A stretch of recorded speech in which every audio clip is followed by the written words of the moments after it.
Hello students, आज हम 8th class का इट्स सो हैपन बुक का 11th chapter ancient education system of India यानी प्राचीन भारत में शिक्षा प्रणाली, इस चैप्टर को हम डिस्कस करेंगे।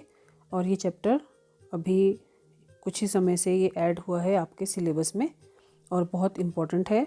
इसको पढ़कर हमें ये पता चलेगा कि प्राचीन भारत में जो शिक्षा प्रणाली थी उसके स्रोत क्या थे, मतलब बच्चों को शिक्षा किस प्रकार दी जाती थी। आपको तो आजकल नया सिस्टम शुरू हो गया ऑनलाइन का, लेकिन उस समय ये सब चीज़ें नहीं थी। जैसे आपको किताबों से पढ़ाया जाता है, उस समय बच्चों के पास हाथ से लिखी हुई किताबें भी नहीं होती थी। और इस प्रणाली की मुख्य विशेषताएं क्या थी, उसका लक्ष्य क्या था, बच्चों को पढ़ाने के पीछे क्या उद्देश्य था, और बच्चों के जीवन में एक गुरु की या एक अध्यापक की क्या मुख्य भूमिका रहती थी, वो सारा हम इस चैप्टर में डिस्कस करेंगे। तो आप भी अपनी बुक्स खोलें और इस चैप्टर को समझें। थोड़ा सा डिफ़िकल्ट है, इसमें कुछ जो वर्ड हैं वो मुश्किल हैं आपके लिए, तो आप साथ के साथ पेंसिल से उन्हें अंडरलाइन करते जाएं। और मीनिंग जो हैं, जो मैं भूल जाऊं बताना, वो बच्चों आप डिक्शनरी से ज़रूर कंसल्ट करें और इस चैप्टर को अच्छे से समझें। तो चलिए शुरू करते हैं। Ancient education system of India यानी प्राचीन भारत में शिक्षा प्रणाली। Did you know that India has been the centre of learning since ancient times? क्या आप जानते हैं कि भारत जो है वो प्राचीन समय से ही लर्निंग मतलब सीखने का एक केंद्र रहा है, शिक्षा का मुख्य एक केंद्र रहा है। How did we come to know about this? हम इसके बारे में कितना जानते हैं, क्या जानते हैं और कैसे हम जानते हैं। There are inscription on stones and copper, palm leaf records and other scriptures as evidences of the historic origins of learning in India. कैसे जान सकते हैं हम? क्योंकि हमारे पास जो हैं शिलालेख हैं। शिलालेख क्या होते हैं? इंस्क्रिप्शंस, जो कि पत्थरों पर या तांबे की जो तांबा धातु है उसके ऊपर लिखे हुए हैं, उकेरे गए हैं, असल में लिखे भी नहीं गए हैं। पाम लीफ, पत्तों के ऊपर लिखे गए हैं और रिकॉर्ड्स मिले हैं हमें। और स्क्रिप्चर्स होते हैं books of religious importance for a particular religion. जैसे हिंदुओं के लिए रामायण है और मुस्लिम्स के लिए कुरान है, उसकी आयतें हैं लिखी हुई, और ईसाइयों के लिए बाइबल है। तो ये होते हैं scriptures.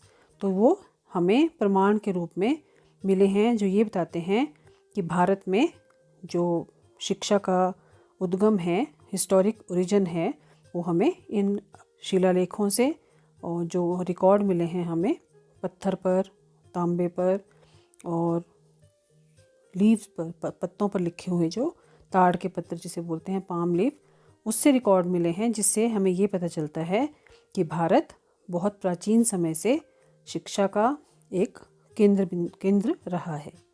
Today we follow an education system in which learning takes place through syllabus, curricula, textbooks and assessment practices. आज इंडिया में हम जो हमारा एजुकेशन सिस्टम है, शिक्षा प्रणाली है, उसमें जो आपको पढ़ाई जब करवाई जाती है वो कैसे होती है, उसके लिए एक फ़िक्स सिलेबस होता है कि ये आपको इस साल पढ़ना है, ये आपको 9th क्लास में पढ़ना है। फिर करिकुलम होता है, उसके लिए करिकुलम होता है बच्चों lesson and academic content taught in A school in a particular time. पर जब आप 8th में हो तो आपको ये बुक जो है वो आपके करिकुलम का एक हिस्सा है।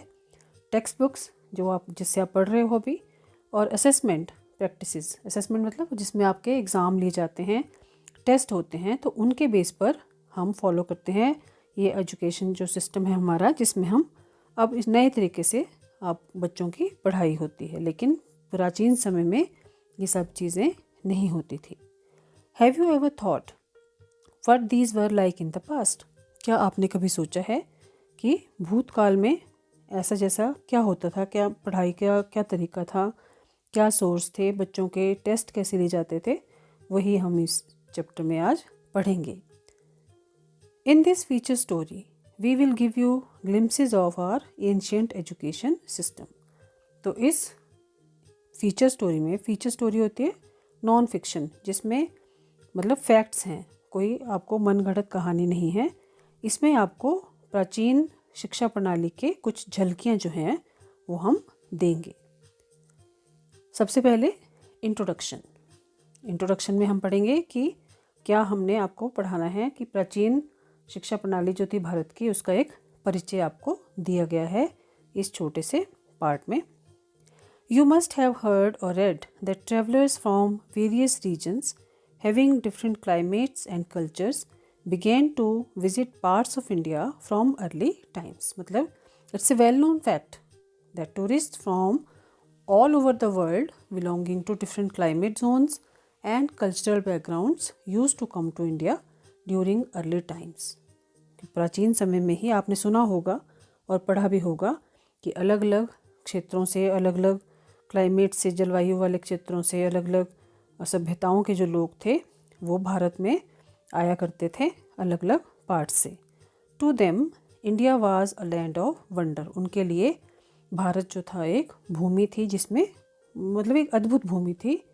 The fame of Indian culture, wealth, religions, philosophies, art, architecture as well as its educational practices had spread far and wide. तो भारत की जो संस्कृति, भारत का जो धन संपदा, भारत के धर्म जो हैं, फिलोसफीज मतलब दर्शन शास्त्र, आर्ट कला, आर्किटेक्चर वास्तुकला, और इसके साथ साथ भारत में जो एजुकेशनल प्रैक्टिसेस, पढ़ाई के लिए जो प्रैक्टिसेस मतलब जो तरीके अपनाए जाते थे, वो उसकी जो ख्याति थी, फेम था, उसका दूर दूर तक फैला हुआ था। यानी कि ये सारी चीज़ें बहुत दूर तक ख्याति प्राप्त थी भारत को इन क्षेत्रों में। उसके कल्चर में भारत का जो संस्कृति है, धन संपदा, भारत के धर्मों के बारे में लोगों की रुचि है, भारत के दर्शन शास्त्र के बारे में, कला के बारे में, वास्तुकला के बारे में, और इसके साथ साथ पढ़ाई के जो तरीके हैं वो दूर दूर तक ख्याति प्राप्त थी इन सब चीज़ों को। The education system of ancient times was regarded as a source for the knowledge, traditions and practices that guided and encouraged humanity। जो भारत में शिक्षा प्रणाली थी प्राचीन समय की, उसको एक सोर्स की तरह लिया जाता था। सोर्स मतलब स्रोत होता है जो नॉलेज का, नॉलेज मतलब ज्ञान, ट्रेडिशन मतलब परंपराएं, और प्रैक्टिसेस मतलब जो तरीके अपनाए जाते थे, जिसने पूरी मानव सभ्यता को गाइड किया और उत्साहित किया कुछ नया सीखने के लिए, करने के लिए। तो इसलिए भारत का जो एजुकेशन सिस्टम है वो लोगों को अट्रैक्ट करता था, और लोग दूर दराज के देशों से, अलग अलग सभ्यताओं के लोग, अलग अलग क्लाइमेट्स के लोग भारत में आकर सीखते थे, यहाँ से नॉलेज प्राप्त करते थे प्राचीन समय से ही। अब हम पढ़ेंगे बच्चों salient features of ancient education system, यानी कि प्राचीन शिक्षा प्रणाली के मुख्य जो थे विशेषताएं वो क्या थी। From the time of Rigveda onwards our ancient education system evolved over the period and focused on the holistic development of the individual by taking care of both the inner and the outer self. प्राचीन समय से ही, मतलब ऋग्वेद के समय से ही, आपने 4 वेदों के नाम सुने होंगे। हमारे 4 वेद कौन कौन से हैं? ऋग्वेद, यजुर्वेद, सामवेद और अथर्ववेद। तो हम ऋग्वेद के समय से, सबसे प्राचीन जो हमारा वेद है वो है ऋग्वेद। तो उसके समय से ही जो हमारा प्राचीन शिक्षा प्रणाली, जो हमारा एजुकेशन सिस्टम है, वो उसमें डेवलपमेंट हुई है समय समय पर, और ओवर द पीरियड मतलब समय के साथ उसमें और विकास हुआ और डेवलपमेंट हुई। And focused on the holistic development of the individual by taking care of both the inner and the outer self. Holistic का मतलब होता है ओवरऑल या absolute development of the individual, एक मतलब विद्यार्थी की संपूर्ण जिसमें विकास हो, पूर्ण व्यक्तित्व का जिसमें विकास हो, ऐसा। और वो कैसे? उसके अंदर और बाहर, मतलब अंदर होता है अंतरात्मा और बाहर होता है उसका शारीरिक विकास। तो हर चीज़ को लिया गया है उसमें, वो समय के साथ साथ उसमें और परिवर्तन हुए हैं ऋग्वेद के समय से।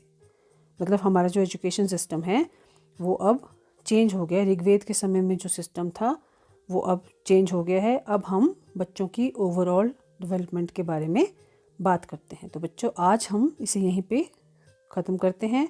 अगली वीडियो में हम इसका अगला पार्ट करेंगे। आप घर पर रहें, स्वस्थ रहें और सुरक्षित रहें। Bye bye, have a nice day.